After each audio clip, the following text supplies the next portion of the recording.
Cześć, tutaj Mikołaj Schnellfeld. Z okazji 10 milionów wyświetleń na naszym kanale, za które serdecznie Wam dziękujemy, mamy dla Was coś specjalnego. Zapraszamy Was dzisiaj za kulisy streamowanych koncertów Heroes Orchestra. Dowiecie się m.in. czym zajmuje się partyturzysta, ile trwają próby do koncertów, czy wreszcie co Mateusz, nasz dyrygent, je w przerwie między koncertami. Zaczynamy od próby chóralnej na Uniwersytecie Muzycznym Fryderyka Chopina. Zapraszam.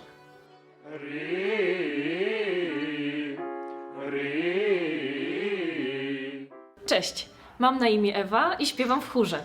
Właśnie zaczęliśmy przygotowania do naszych koncertów próbą chóralną.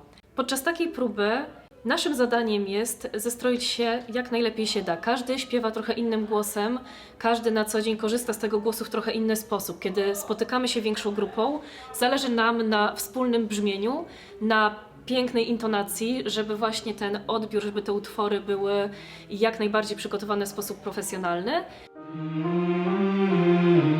Uwaga, nie za dużo, bo strasznie nam korci, żeby już tutaj strasznie dużo dać.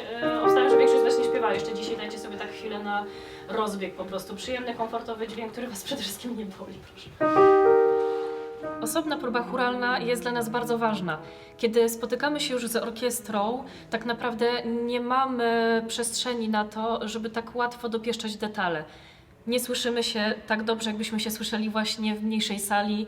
Nie mamy przestrzeni, żeby najzwyczajniej w świecie umówić się na niektóre rzeczy. Dzięki temu zyskujemy więcej czasu już na próbę z samą orkiestrą.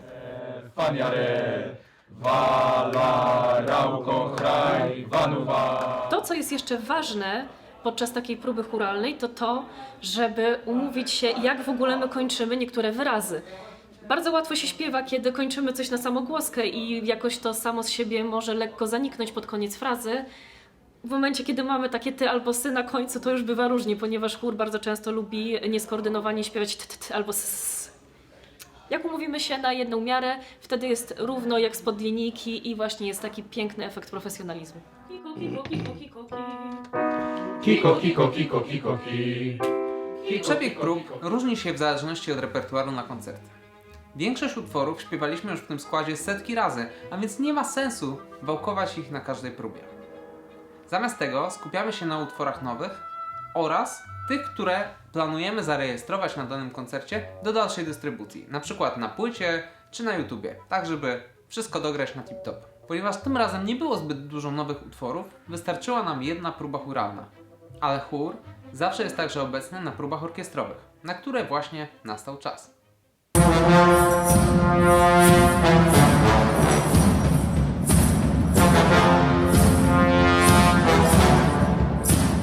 Tym razem odbyły się dwie 4-godzinne próby orkiestrowe, w piątek i sobotę poprzedzające koncert. Orkiestra na próbach siada w sposób zbliżony do tego, jak będzie ustawiona na scenie, dzięki czemu od początku przyzwyczajamy się do brzmienia i jesteśmy w stanie wychwycić miejsca, w których trzeba zachować szczególną uważność, by prawidłowo zrealizować swoją partię, czy to instrumentalną, czy wokalną.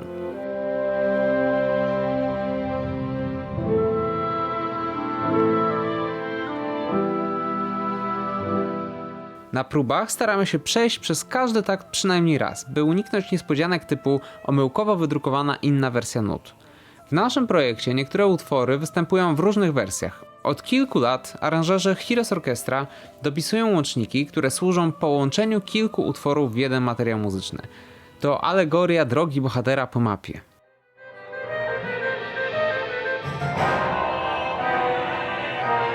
Największą uwagę poświęcamy jednak, podobnie jak na próbach chóralnych, nowym utworom i newralgicznym miejscom. Dzień dobry, cześć, albo dobry wieczór. Witam serdecznie, nazywam się Bartek Gamracy, znany też jako Vincent Grab. Jestem perkusistą w Heroes Orchestra i chciałem Was serdecznie powitać na drugim dniu naszych prób. Tak naprawdę pierwszy dzień prób instrumentalnych, ponieważ jak już wiecie, wczoraj była próba chóralna. Znajdujemy się w studio koncertowym Polskiego Radia, gdzie zwykle mamy próby z orkiestrą. W tej chwili przygotowujemy się do pierwszego koncertu świątecznego z moim udziałem.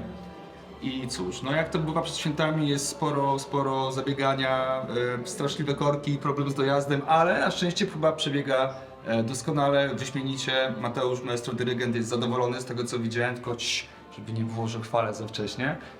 Lecimy po kolei z całym materiałem koncertowym. Każdy jest uśmiechnięty, zadowolony, nikt jeszcze nie jest zmęczony, ponieważ jest taki fajny przedświąteczny vibe.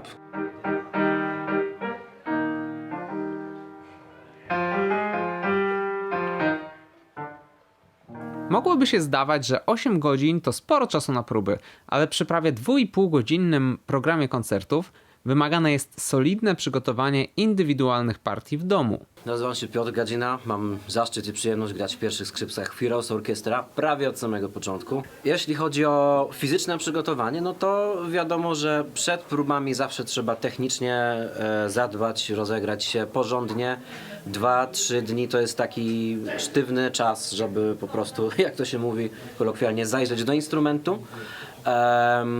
Może się na pierwszy rzut oka wydawać, że technicznie te kawałki nie są jakoś specjalnie skomplikowane, natomiast jeżeli przychodzi taki olbrzymi, ogromny twór, jakim jest orkiestra, gdzie każdy musi być naprawdę bardzo, bardzo szczegółowy i to działa jak takie po prostu trybiki zazębiające się, gdzie jak jeden się, mówiąc kolokwialnie, wywali, no to niestety ciągnie całą resztę za sobą. Dlatego bardzo ważne jest indywidualne, techniczne przygotowanie każdego z członków zespołu, orkiestry, chóru również. Próba orkiestrowa to miejsce na ustalenie dynamiczne, utrwalenie tempa, szczegóły interpretacyjne, dogadanie wspólnych smyczków, ale też takich detali jak plan dnia koncertu czy chociażby strojów koncertowych. W trakcie prób zaczynamy już też powoli do radia zwozić cały merch, bo mimo że jest podzielony na kilka domów, w dniu koncertu ciężko byłoby zabrać się ze wszystkim. Wróćmy do Vincenta. O, bardzo proszę. To jest właśnie, to jest ta świąteczna atmosfera, o której mówiłem. Tak. Teraz tu nie pasuje, ale dobra. Trudno. Chórzyści nigdy nie pasują do instrumentalistów, także sorry chłopaki. Do zobaczenia. Idziemy do żartu. Także bardzo proszę. Tu są biszkopciki świąteczne, cynamonowe, z korzenną przyprawą, bez których nie odbyłaby się ta próba. Ale to nieważne. Przechodzimy do sprzętu. To wszystko zostało przewiezione tymi rękoma i wózkiem, którego już tutaj na szczęście nie ma, został schowany. To wszystko zawsze za każdym razem muszę przenieść własnoręcznie, przewieźć swoimi 4 kółkami, rozstawić mniej więcej w taki sposób. Tutaj mamy instrumentarium drugiego naszego perkusisty, Łukasza, który w tej chwili korzysta z przerwy. To nie jest zdjęcie, nie? Wszystko brzmi bardzo ładnie.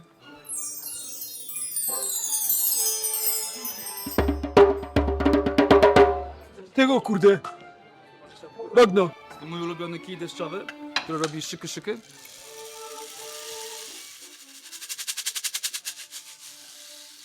Jest on wykorzystywany w takich utworach jak Necropolis z Heroesów Trójki, w Zamku Piratów, czyli z Heroesów Trójki, czyli Kołów. I w zasadzie to wszystko.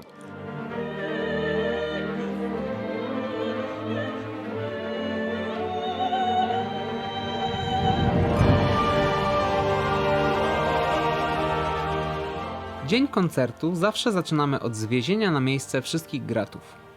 Ekipa streamowa, zarząd fundacji i reżyserzy dźwięku przygotowania do koncertów zaczynają wiele godzin przed próbą akustyczną. Nie zawsze jednak możemy instalować się wcześniej na sali. Studio S1 jest często okupowane już od rana na nagrania, najczęściej orkiestrowe, i w okolicach sali trzeba zachować szczególną ciszę. Przygotowujemy się więc jak najbliżej się da i cierpliwie czekamy. Gdy tylko sala się zwolni, zaczyna się prawdziwy wyścig z czasem. Rzadko kiedy mamy komfort rozstawiania się dłużej niż 2 godziny przed rozpoczęciem próby akustycznej, a na tej już wszystko musi być gotowe. Do omikrofonowania mamy często około 80 muzyków na scenie, do tego rozstawienie kranu kamerowego, ustalenie rozstawienia kamer, podłączenie i konfiguracja wszystkich elementów streama i rozwiązywanie wszystkich niezaplanowanych problemów technicznych. Na sali da się wtedy wyczuć prawdziwe skupienie. Każdy zna swoje zadanie i musi wykonać je naprawdę porządnie. Jedno brakujące ogniwo potrafi przysporzyć nie lada problemów. Ale technikalia to nie wszystko. Za każdym koncertem stoi cała masa pracy organizacyjnej. Cześć, Natalia Gruszczyńska. Jestem jednym z 3 członków zarządu Fundacji Heroes Orkiestra. W naszym projekcie zajmuję się organizacją koncertów, dogadywaniem tematów z naszymi salami koncertowymi, dogadywaniem szczegółów z artystami, podpisywaniem z nimi umów, trochę social mediami, troszeczkę promocją naszych wydarzeń. Jesteśmy zespołem, który działa projektowo. Nasi muzycy nie są muzykami etatowymi, co oznacza, że przed każdym z koncertów planujemy odpowiednią ilość prób. W tym projekcie akurat próby trwały od czwartku do niedzieli, w niedzielę 2 koncerty. W tym momencie zawsze leci żarcik. Darmowa siłownia. Nasi artyści na co dzień grają w etatowych zespołach, dlatego też musimy trochę dostosować się pod ich harmonogramy pracy. Sami wiecie, jak ciężko jest czasem się spotkać z jednym czy nawet z 2 kolegami, natomiast my tutaj musimy się spotkać w jednym terminie w około 70-80 osób i ten termin musi odpowiadać wszystkim, dlatego logistyka organizacji tych prób naprawdę nie jest łatwa. Nie wystarczy tylko zorganizować daty na koncert oraz przyjść i go zagrać. Mamy też przed koncertem próby, muszą się odbyć gdzieś. Dla artystów trzeba zorganizować garderoby. Każdy z naszych artystów podczas koncertu ma podpięty mikrofon, tym również musi się ktoś zająć. Dużą częścią naszej działalności poza koncertami jest wydawanie płyt i tworzenie gadżetów dla fanów serii Heroes of Might and Magic i fanów naszego zespołu. Te praktyczne pamiątki z koncertów stanowią duże wsparcie finansowe dla Heroes Orchestra. Ja jestem Dorota Jestem Krzysiek. i my od paru lat wspieramy Heroes Orkiestrę, sprzedając merch. Myślę, że niektórzy już mogą nas znać. My też już poznajemy stałych fanów. Wracają, kupują nowe rzeczy, kupują te same rzeczy. Jest śmiesznie, czekamy na nich. I Liczymy na nich. za każdym razem zaskakują nowymi przebraniami. Dzisiejszy tytan, złoto. Naprawdę polecam się przebierać, bo to nie jest, że to jest niezauważone. Żona mówiła, że co i róż widzi ze sceny, jak tam ktoś siedzi i się zastanawia, jak bardzo są oddanymi fanami, jak widzi tylko w całych w przebraniu, pomalowane twarze, w pełnych strojach. No, Ale mimo przebrań i tak już tych ludzi poznajemy. mamy Jak- swoich jak- ulubieńców? Tak. Oczywiście, że nie. Jak wiecie, trytka jest budulcem wszechświata. Poszedłem o krok dalej i mam trytkę wielorazową. Panie, kto to panu tak... No zaraz dędadełka zrobimy. Co to się dzieje tutaj? Jak to wygląda? No zaraz będzie Przecież tu wyglądać. ludzie przychodzą, płacą, a pan co? Płacą? Za chwilę zaczyna się próba. To, co tutaj mam, to jest odsłuch bezprzewodowy. Jest to takie urządzenie, na które wysyłany jest mix audio, ale dostosowany pod moje potrzeby. Ja oraz perkusiści, czasem dyrygent, czasem soliści korzystamy z takich odsłuchów. Działa to w taki sposób, że wpinam sobie tutaj słuchaweczki, monitory douszne. Mogę regulować właściwie tylko głośność, natomiast w trakcie próby dopowiadam reżyserom dźwięku, jakich instrumentów tutaj potrzebuję i w jakich proporcjach. I dzięki temu w trakcie koncertu mogę usłyszeć na przykład instrument, który jest wiele instrumentów dalej, bez żadnego opóźnienia, dzięki czemu wszystko może się zgodzić. Na 1,5 godziny przed koncertem rozpoczynamy próbę akustyczną. Ona jest kluczowa dla reżyserów dźwięku. Tak, reżyserów, albowiem miks dla publiczności przygotowuje obecny na sali reżyser z Polskiego Radia Jacek Gładkowski, natomiast miks do streamingu live jest wykonywany przez naszego reżysera Wojtka Kuca. W trakcie próby dźwięku nie ćwiczymy już utworów, a jedynie szukamy właściwych proporcji w danej przestrzeni akustycznej. Ustalamy miksy monitorów odsłuchowych, testujemy, czy wszystkie sygnały są prawidłowo rejestrowane oraz korygujemy ustawienie mikrofonu względem pierwotnego ustawienia, o ile oczywiście jest taka potrzeba. Próba trwa około godziny. Zwykle zaraz po niej na salę wchodzą już fani. Przechodzimy do koncertów, tym razem jednak zamiast na salę zapraszamy Was za kulisy streamu. Odwiedzimy kolejno Kasię, Patryka, Michała i Radomira. Nazywam się Katarzyna Bartniczak. W Heroes Orchestra albo gram na perkusji, albo śpiewam w chórze, albo jestem w ekipie streamowej i zajmuję się partyturami. Co to oznacza? To oznacza, że siedzę sobie tutaj ze wszelkimi nutami, które ma pan dyrygent Mateusz i mówię innym, jakie instrumenty zaraz będą grać, kto będzie wchodził, kto będzie w danym utworze, kiedy będą brawa, kiedy Mateusz będzie coś mówił. Za 8 taktów dopiero. Teraz.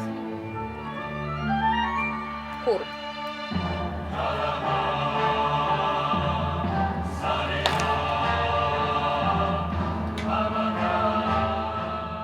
To wszystko jest bardzo ważne ze względu na to, żeby inni, którzy są za streamem, czyli operatorzy kamer, światła, reżyserzy dźwięku, mogli wiedzieć, co mogą włączyć lub wyłączyć, na kogo mogą puścić kamerę, jakie światło mają z tyłu dać, więc jest to taka mała rola, ale dosyć szczególna, żeby inni ważniejsi mogli sobie dać spokojnie radę. Harfa będzie teraz takim jak Glissanda. Otwórz ją jakąś. I chór. I teraz solo fagotowe. Mamy bardzo dużo nut, jak to widać. Wszystko jest pozaznaczane. Bardzo często zaznaczam, co wchodzi zaraz, żeby móc powiedzieć im, że za 8 taktów wchodzi fortepian. Zaraz będzie solistka. Do tego są potrzebne na pewno kolorki. Na przykład jak tu. Bardzo dużo kolorowych, zbindowanych nut, żeby mogła odróżnić, co jest gdzie. I trochę czasu w domu, żeby to wcześniej przejrzeć, przesłuchać, spotkać się z Mateuszem, żeby się dowiedzieć, co jest ważne, co będzie na streamie, co będzie później na YouTubie na przykład, żebyśmy wiedzieli, co będziemy nagrywać, co będziemy dla Was puszczać na kanał. O, przed Państwem wszystkie nuty na dzisiejszy koncert. Taki pliczek. Uwagi Kasi trafiają na żywo w trakcie koncertu, m.in. do Patryka Koguta, realizatora wizji. Dyrygenta pokazujemy i Armin zaraz wchodzisz ty, jak tylko zaczną grać. Dobra, Armin jesteś.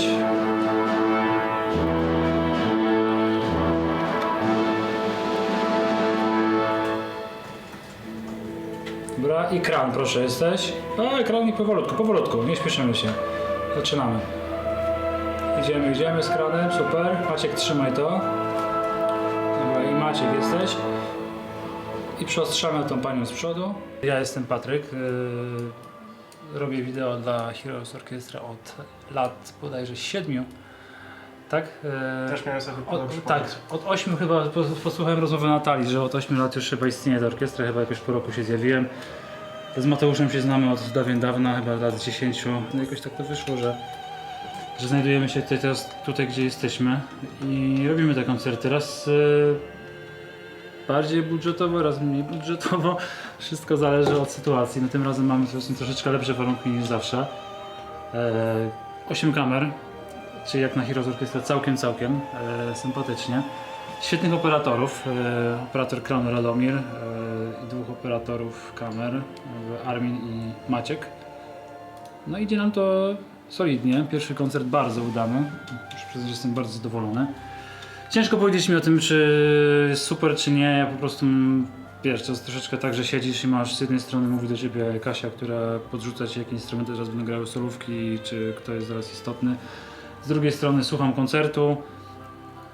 Jeszcze ja cały czas mówię do operatorów, bo muszę ich nakierować, gdzie mają co pokazywać i tak dalej. No, mózg generalnie pracuje tak dosyć poważnie i po takim koncercie, no, troszeczkę już się jest wycieranym i się nie wie, jak się nazywa, ale warto. Potem sobie wieczorem w domku, jak się już kładę do łóżeczka, mogę sobie ten stream odpalić i zobaczyć, jak to w ogóle wyszło. A tak w trakcie to po prostu idzie, po prostu działamy, jedziemy z tematem i jakoś to się toczy. Armin, jesteś? Coś tam przeostrz na tył. Super. I Maciek, uwaga. Maciek, jesteś? I przeostrzaj do tego pierwszego. Gramy po prostu kamerami Lumixy, GH5, GH6, G9 i różne takie z rodziny Lumixów. Wszystko leci po kabelkach HDMI światłowodowych, z wyjątkiem jednej, która wchodzi gdzieś tam po systemem SDI w ścianę. I no tak to mniej więcej działa. Wchodzimy sobie do naszego miksera. Tutaj jest nasz mikser. w zasadzie sterownik to jest mikser, to tym sterujemy sterownikiem, tym mikserem. No i sobie przeklikujemy po prostu między kamerami różnymi, niektóre nie wszystkie są włączone, no bo teraz tutaj to są kamery operatorów i są wyłączane. I to sobie kamera dyrygenta, kamera ogólna, jakieś tam harfy i tak dalej. Są patenty, można skorzystać z wajchy jak w samolotach, tutaj też jest taka jak w Airbusach, z drugiej strony powinna być, powiedzmy. I można sobie tak płynnie sobie przejechać, wykonać taki ruch. Często z tego korzystamy, często się przydaje. To tak, żeby troszkę wydłużyć po prostu ujęcie, żeby to jakoś tak płynniej przeszło, bo nie zawsze na ostro to tniemy. To jest dyrygent. I Armin jesteś. Zaczynaliśmy od jednej kamery, nie? Pamiętasz? Siedzieliśmy na sali w ogóle. Tak, właśnie, i to jeszcze był Mikołaj bodajże, tak miał na imię? Tak. Tak, i pamiętam właśnie, też poznałem Michała. I ustawialiśmy jedną kamerę, czyli tą właśnie ogólną, dokładnie taki kadr, może troszeczkę bardziej z lewej, bo przy schodach stała. I faktycznie wtedy jedna kamera streamowała i to było tyle, nie? Tak. Potem z Michałem jeszcze mieliśmy właśnie okazję parę koncertów zrobić jeszcze w innym miejscu, dla jeszcze innych orkiestr i tak dalej. No ale generalnie wszystko się zaczęło tak naprawdę. Ja też, to też myślę, że warto wspomnieć, zacząłem swoją przygodę z koncertami orkiestrowymi właśnie z The Heroes Orchestra. To mnie tworzyło drogę na wiele innych koncertów w wielu innych salach koncertowych, czy we Wrocławiu, czy nawet w Londynie, w Royal Festival Hall. Więc to tak się wszystko pomiędzy, powiedzmy, składa z tego, że gdzieś tam z Mateuszem się znaliśmy, lubiliśmy, spotkaliśmy się na Uniwersytecie Chopina w Warszawie, no i tak się to potoczyło, że robiło się naprawdę fajne rzeczy. Uważaj na tę kamerę, żeby tam nie wejść w kadr, nie? Czyli wiolonczele, kontrabasy i harfa. Dobra. I drzewo zacznie. To jest co? Dobra, jesteś Armin? O, Holendy się zaczynają.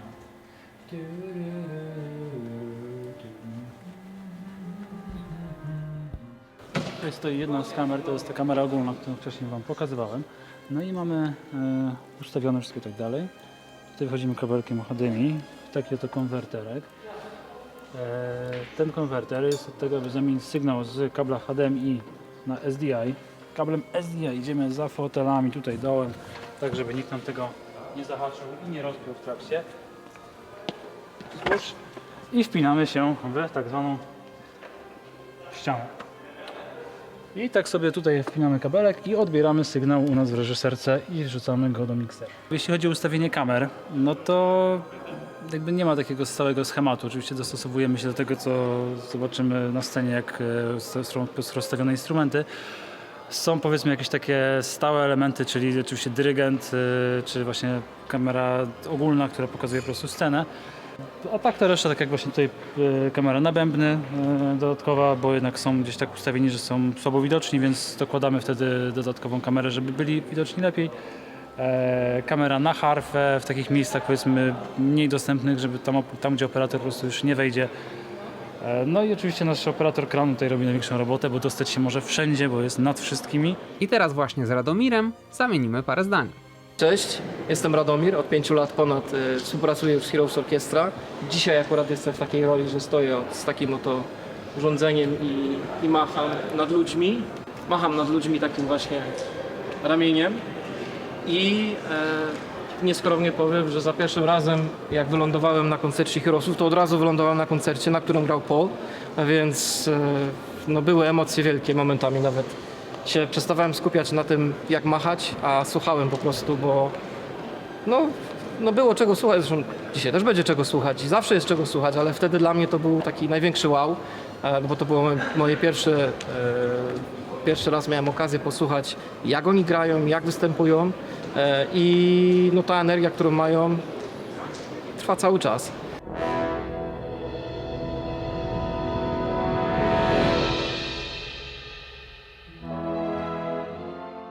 Na tym pierwszym koncercie, na którym miałem okazję nagrywać pierwszy raz, to w ogóle było śmiesznie, bo byłem jedyną w ogóle ruchomą kamerą poza szerokim planem i chyba wydaje mi się, że jeszcze była kamera na dyrygenta, więc miałem z jednej strony wolną rękę, a z drugiej strony no, trzeba było myśleć. Teraz mamy osobę, która nam mówi, że teraz będzie partia taka i taka, więc jest wyprzedzeniem, wiemy, który instrument zagra i możemy od razu go przyatakować.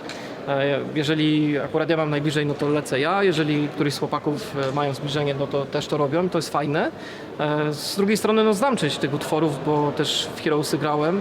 Stąd zresztą się w ogóle tutaj wziąłem tak naprawdę z jakiejś nostalgii, z jakiejś chęci powrotu do tej muzyki. Więc jest mi też łatwiej przez to, że znam te utwory i wiem, co się mniej więcej w którym momencie wydarzy, więc mogę się na to już przygotować wcześniej. A poza tym no, też improwizacja, tak? Doświadczenie.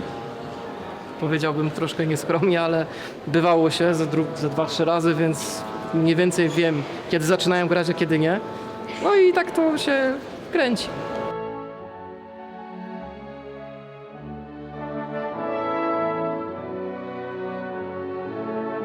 U Heroes Orchestra jest tak, że praktycznie wszystko, co oni robią, jest mega nietypowe, ale tak pozytywnie mega nietypowe, bo nawet to, że stoję tutaj na scenie praktycznie obok muzyków, to jest też bardzo rzadko spotykana sytuacja, bo w większości przypadków to jestem gdzieś wywalony dalej ze sprzętem, a tutaj no, na pierwszych skrzypiec może nie gram, ale i tak jest mega fajnie, że mogę do nich tak mega blisko podlecieć i fajnie to się tworzy, ale też jak nagrywamy klipy, czy w ogóle cokolwiek robimy, to zawsze jest no, nietypowo, tak to ujmę, ale też mega satysfakcjonujące. Normalnie jestem na czarno, no bo większość roboli filmowych zawsze na scenie czy gdziekolwiek jest na czarno, a dzisiaj mamy taką wyjątkową okazję, no bo są święta, więc dostałem taką super czapeczkę do kompletu. O. I jestem gotowy do pracy. To jest takie moje małe centrum dowodzenia wszechświatem. Zrobiłem sobie to sam, bo nie mogłem znaleźć komercyjnych rozwiązań, które by mnie satysfakcjonowały. No i tutaj mamy joystick, którym sobie mogę sterować i kręcić igłowicą i różnymi tam rzeczami. Z rzeczy fajnych, które się przydają i których właśnie nie mają takie dedykowane sterowniki, jest na przykład ten przycisk tutaj, który jest na joysticku. I teraz na przykład realizator mówi, że bardzo szybko potrzebuje, żeby był chór, to ja wtedy robię przyciskiem bach i już jestem przy chórze, czyli tak naprawdę przyspieszam ruch głowicy.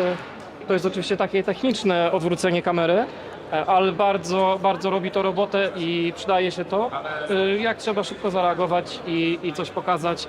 No bo właśnie, nie wiem, chór zaczął śpiewać albo jakiś instrument wszedł mega istotny i żadna inna kamera tego nie widzi, więc wtedy takim przyciskiem sobie mogę kliknąć i mam od razu w kadrze to, co trzeba.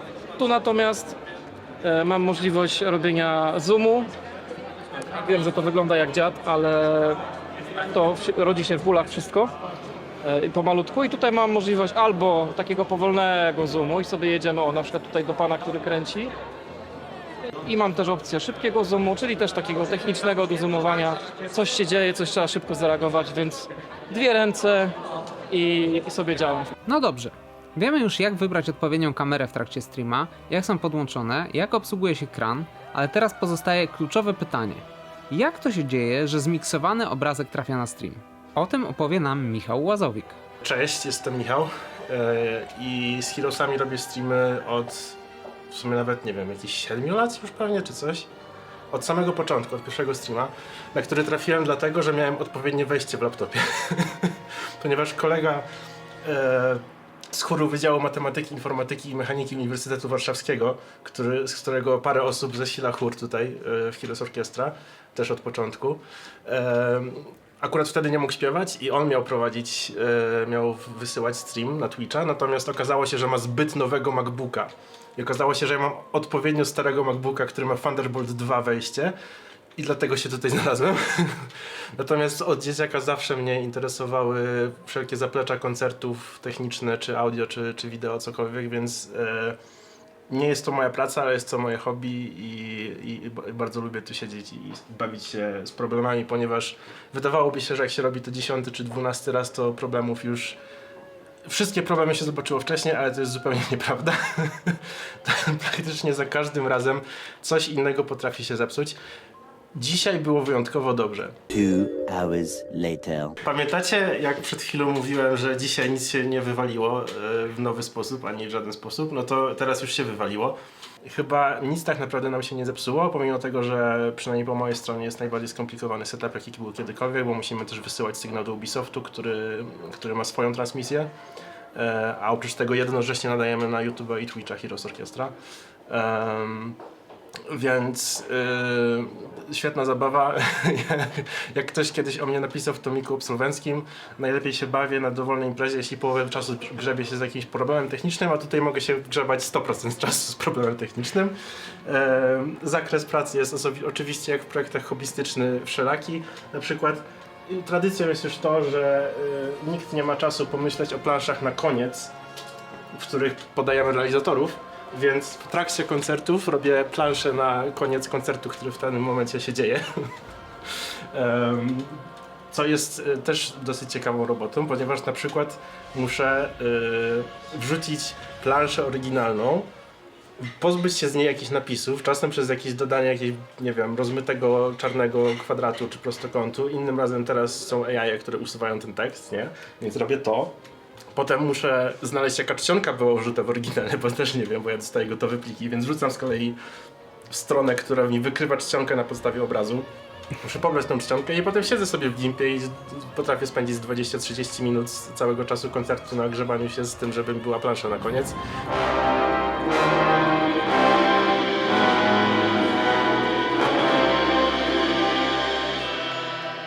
Przekrój roboty jest dowolny, nie? Można robić planszę w gimpie, można się grzebać z tym, że tam się jakiś stream zaciął, a tutaj coś się rozłączyło. No, na szczęście rozłączeń zbyt wiele nie mieliśmy w historii, więc idzie całkiem dobrze. Sprzęt oczywiście też jest mieszanką wszystkiego. Tutaj mamy Atema od Mikołaja, który właśnie mnie nagrywa, schowanego za Atemem, za panelem wypożyczonym z wypożyczalni. Oprócz tego to są moje domowe monitory przywiezione tutaj dzisiaj. Jakieś losowe pudło z radia służy za to, żeby się dało w ogóle ramię od monitorów zamocować. Komputer jest mój. HDMI-ki są od Mikołaja i tam jeszcze chyba Patryk też od jakiegoś znajomego przywoził, więc zestaw sprzętu jest dosyć rozległy i poskładany z wielu różnych miejsc, żeby to wszystko złożyć. Praktycznie za każdym razem, jak przyjeżdżam tutaj na robotę, to się zastanawiam, czy czegoś zapomniałem, bo wystarczy zapomnieć, nie wiem, na przykład tego rozmiaru pizdzidełka i nic nie pójdzie, nie? Bo jest cały strumień, wszystko musi być połączone, wystarczy, że jednego elementu nie ma i koniec.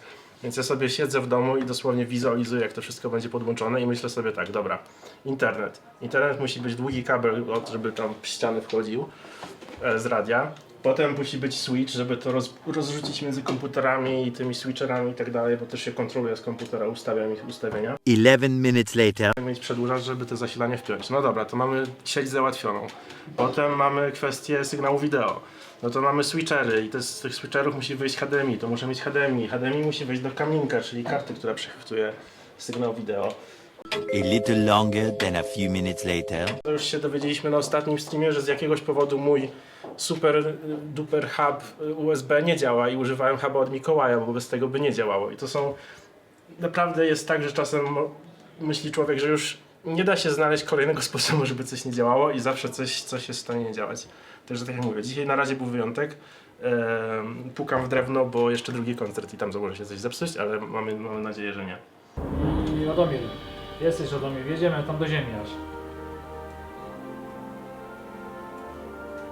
Maćko, uwaga. I Maciek, jesteś. Tak, za 4 tak. I przeostrzamy na te kontrabasy. Super.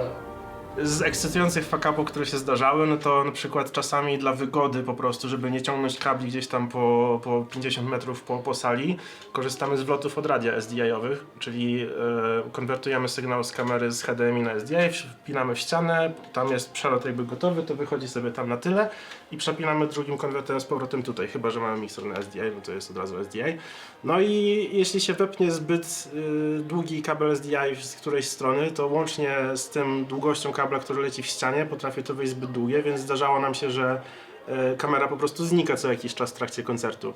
No i wtedy Patryk musi tak ograć to, które kamery są pokazywane, żeby nie znikała wizja, nie? Więc zdarzało się tak, że nie mogliśmy używać jakiejś kamery i dopiero w przerwie pomiędzy pierwszym a drugim koncertem był wymieniany to w sposób, w jaki ta kamera była podłączona i wtedy już działało. Dzisiaj był bardzo ciekawy fuck up, ponieważ to jest mikrofon shotgunowy, którym wpinamy do telefonu. Telefon jest podłączony do kola na Discordzie, do którego są podpięci też operatorzy na sali, żeby słyszeli polecenia od Patryka, co mają pokazywać i żeby wiedzieli na przykład, że w danym momencie są na wizji i nie mogą sobie szwankować technicznie. No więc żeby było mniej hałasu wchodzącego z głośnika, z którego słyszymy z kolei informacje o tym, jakie od Kasi, która przed chwilą tu była, która opowiada nam, co się będzie działo w nutach, zanim to się wydarzy, żebyśmy wiedzieli, na co się przygotować. Postanowiłem, że przestawię ten mikrofon z telefonem tutaj i rozłączyła się, łączność po prostu przestała działać. I nie miałem pojęcia, o co chodzi, bo Discord pokazywał, że sygnał z mikrofonu wchodzi. Wyłączam, włączam mikrofon nic i w którymś momencie dopiero się zorientowałem, padła sieć. Więc póki telefon leżał tutaj, to Patryk miał na telefonie 5G, pełne połączenie, wszystko super działało. Przestawiłem go metr obok, przeszło na Edge i połączenie się rozwaliło, nie? Approximately 10 hours later. Już zdążyłem zapomnieć, o co chodziło, nie? Ale przekrój problemów jest bardzo duży. Przerwa między koncertami trwa około godziny. Na pewno musimy popracować jeszcze zespołowo nad logistyką Wiktu, albowiem zazwyczaj kończy się to tak. 19:52. My rozpoczynamy obiad. Właśnie przyszła szama. Kentucky Fried Chicken jest to bardzo wysokiej klasy restauracja serwująca kurczaki oraz mięso na szybko. No po prostu to jest znakomita restauracja. Ja utożsamiam się z ich marką, tak samo staram się dbać o kunszt muzyczny mojego zespołu. Tak samo Kentucky Fried Chicken dba bardzo o swoje produkty, smak tych produktów jest dla mnie niebo w gębie. Przede mną jest Mega Pocket, to jest idealna kanapka, można powiedzieć. To jest placek, jest cieplutki kurczaczek, są sosy oraz warzywa. To jest dokładnie to, czego potrzebuje dyrygent, żeby mieć siłę na kolejny koncert. Serdecznie pozdrawiam wszystkich fanów Kentucky Fried Chicken. Mateusz Albelski, dyrygent Heroes Orkiestra.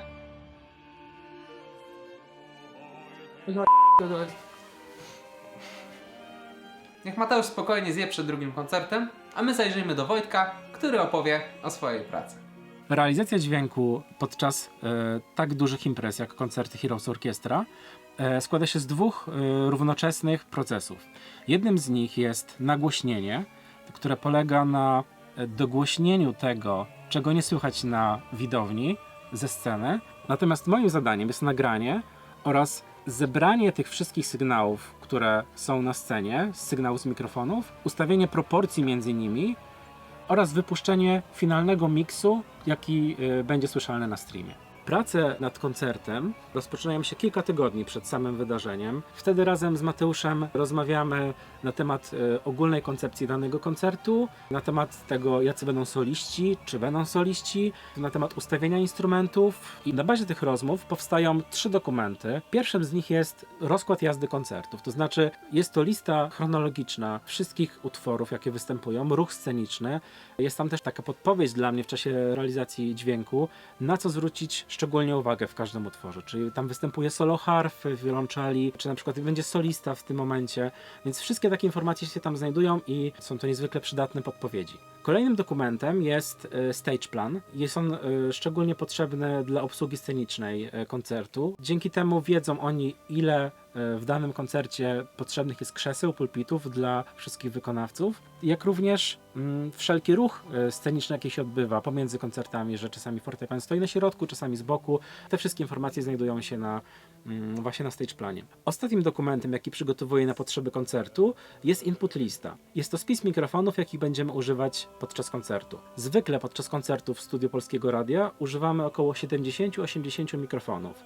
Jest to sporo, ale wynika to z tego, że każdy mikrofon spełnia swoją unikalną rolę. Dla przykładu, jak pewnie widzieliście, nad dyrygentem rozwieszone są linki z mikrofonami i one odpowiadają za takie całościowe brzmienie orkiestry. Na nim słychać tu masę orkiestry, nie słychać na nich szczegółów danych jakby solówek i jakichś takich mniejszych partii. Natomiast te wszystkie pojedyncze mikrofony, które mają czy to smyczki, czy są nadęte, czy te mikrofony, które stoją przed chórem, odpowiadają za szczegół i pozwalają mi wykorzystać je w momencie, kiedy dana partia ma solo, bądź kiedy po prostu potrzebuje być głośniejsza niż inne grupy instrumentów. W dniu koncertu przygotowujemy się do próby akustycznej. Nasze przygotowania polegają na rozstawieniu wszystkich pulpitów, krzeseł, statywów na mikrofony wraz z mikrofonami według dokumentów, o których wam opowiedziałem. Oczywiście po drodze wychodzą jakieś niezaplanowane sytuacje i błędy, ale staramy się jak najszybciej je rozwiązywać i po prostu robimy wszystko, żeby być jak najbardziej gotowym technicznie na przyjście wykonawców na scenę. W momencie rozpoczęcia próby technicy kończą przygotowywać, podpinać wszystkie mikrofony i sprawdzać, czy wszystkie sygnały trafiają tam, gdzie powinny. Ja natomiast w tym czasie idę na górę do reżyserki, sprawdzić, czy wszystkie te sygnały ze studia trafiają do mnie, do komputera i na konsoletę i czy wszystko na pewno jest w dobrych proporcjach. Dzień dobry, witam Państwa na koncercie. Dzisiaj w MediaMarkt telewizory. Dopiero podczas próby jesteśmy w stanie usłyszeć, czy założenia, które zrobiliśmy na papierze, sprawdzają się w praktyce i czasami zdarza się tak, że trzeba zejść na dół na scenę w czasie próby, zmienić koncepcję czasami, poprawić ustawienie mikrofonu na instrumencie. Bardzo ważne jest też, aby w trakcie próby zapytać dyrygenta, jak i wykonawców, czy mają komfort słyszenia na scenie. Ma to największe przełożenie na efekt finalny na koncercie. W czasie samego koncertu, poza takimi technicznymi aspektami jak pilnowanie ciągłości zapisu, żeby wszystko nam się zapisało, żebyśmy mogli do tego wrócić, wydać kolejną płytę na bazie tego materiału, oraz pilnowaniu tego balansu brzmienia, takiej właśnie tej przestrzenności, tego, że w tych utworach, których potrzeba jest tak energetyczność, żeby pokazać tą energetyczność, właśnie korzystając z tej dużej ilości mikrofonów, bo one na to nam pozwalają. Myślę, że bardzo ważne jest, żeby pamiętać i myślę, że jakoś nam się tutaj z ekipą z wideo to udaje, żeby myśleć cały czas o tym, że tworzymy razem wspólne dzieło takie audiowizualne, że to nie jest tak, że wideo robi wideo, audio robi audio, tylko że razem pracujemy na jeden efekt i że to, co Patryk pokazuje w wideo, to ja pokazuję w dźwięku i to wszystko też nam właśnie Kasia spina to swoimi komentarzami i uważam, że to nam całkiem nieźle wychodzi.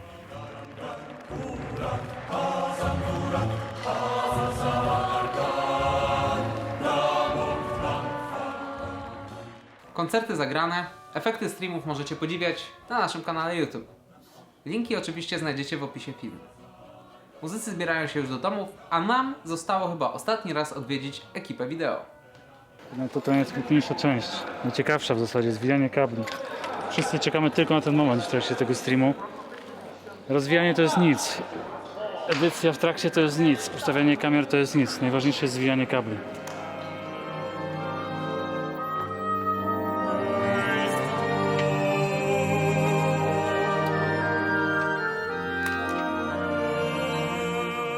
Pamiętacie, jak przed chwilą mówiłem, że dzisiaj nic się nie wywaliło w nowy sposób, ani w żaden sposób? No to teraz już się wywaliło. Tak jak niektórzy z Was zauważyli, stream na YouTubie wystartował z 20-minutowym opóźnieniem. Może jesteście ciekawi dlaczego? No bo wystartowałem stream, kliknąłem przycisk, no i przełączyłem kartę i zacząłem zajmować się czymś innym, tam wciąganiem zapasowego sygnału audio, bo były problemy z audio tuż przed pierwszym koncertem, więc w razie czego chcieliśmy mieć opcję wciągnięcia audio po prostu z kamery, z sali, jako opcja zapasowa. Zacząłem to kręcić, po 20 minutach patrzę, że na Twitchu jest ponad 100 ludzi, a na pierwszym koncercie było 12 i patrzę, co się dzieje. Okazuje się, że zauważyliście, że YouTube nie chodzi i przeszliście po prostu na streama na Twitchu. I wtedy przełączyłem po prostu na tę kartę, na której wcisnąłem ten przycisk i nic nie musiałem więcej robić, tylko to poszło dalej i wtedy stream się faktycznie zaczął. Czyli z jakiegoś powodu samo to, że przełączyłem na inne okno czy kartę spowodowało, że ta karta, na której miał się wystartować stream, nie została, nie wiem, czy zapauzowana, czy co. No i nie poszła. Także tak. Myślę, że na następne koncerty zrobię sobie takie checklisty, jak mają w samolotach, nie? I będzie checklista, nie wiem, 30 minut do streama i będę sobie robił. Odhaczał markerem czy coś, zobaczymy jak to pójdzie. No i teraz dlatego drugi koncert na YouTube jest prywatny i trzeba będzie zrobić operację, ponieważ o ile nagrywałem też to samo, co było wysyłane do YouTube'a i Twitcha na komputer, to tym razem bitrate był większy, bo to jeszcze jakąś inną sztuczkę robiliśmy i zdążyło nie starczyć miejsca na dysku i nagrywanie się zatrzymało. Więc nie mam teraz ani jednego całościowego nagrania, tylko muszę pobrać początek z nagrania z komputera, a od środka i do końca z YouTube'a z powrotem pobrać. Teraz czekam, żeby YouTube przetworzył pełną jakość, bo na razie jeszcze nie przetworzył. A sztuczka też ciekawa, bo zauważyłem, że na YouTubie bardzo słabo wychodzi jakość tych streamów, jak robimy 1080 na Full HD, a na 4K było dosyć ładnie, jak robiliśmy jednego razu. I to nie jest tylko kwestia rozdzielczości, tylko tego, że YouTube daje bardzo mały bitrate przy Full HD, więc trochę oszukaliśmy.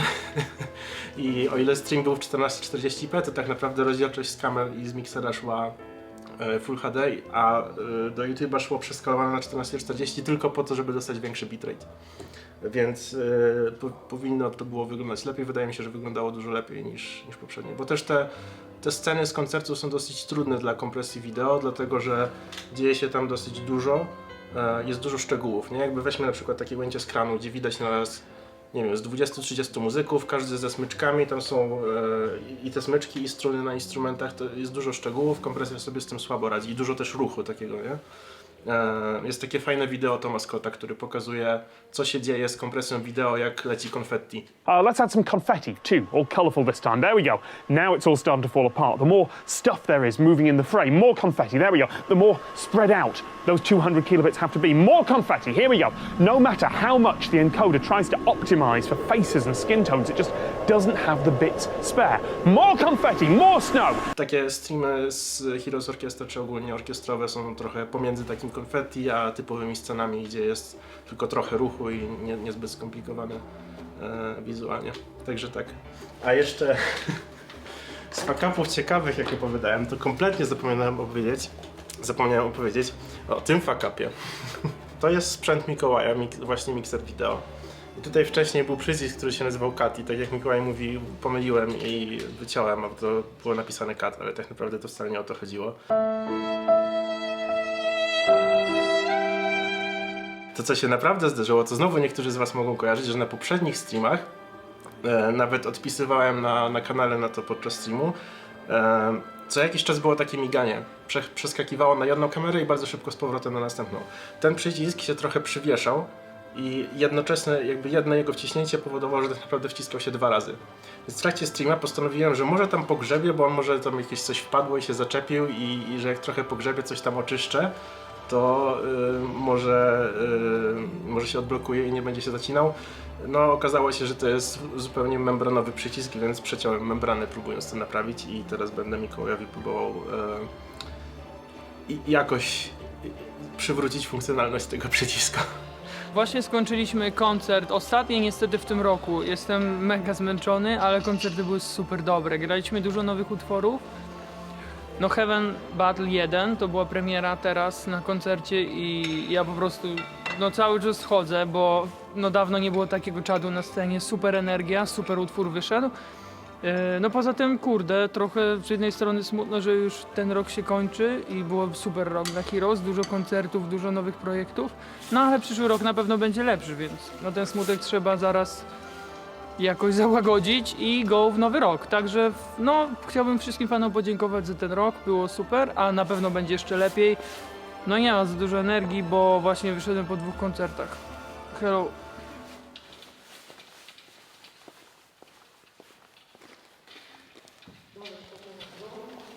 Poszedł sobie, a tu jeszcze tyle do demontażu. No dobrze, na dzisiaj to już będzie wszystko. Jeszcze raz bardzo wam dziękujemy za te 10 milionów wyświetleń.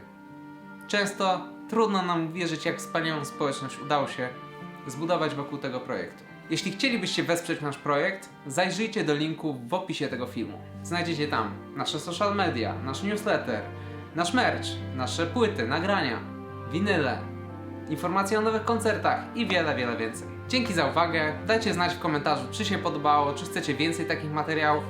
No i co? Widzimy się następnym razem. Do zobaczenia. Przedstawiamy nowy merch. Uwaga. Może kubeczek.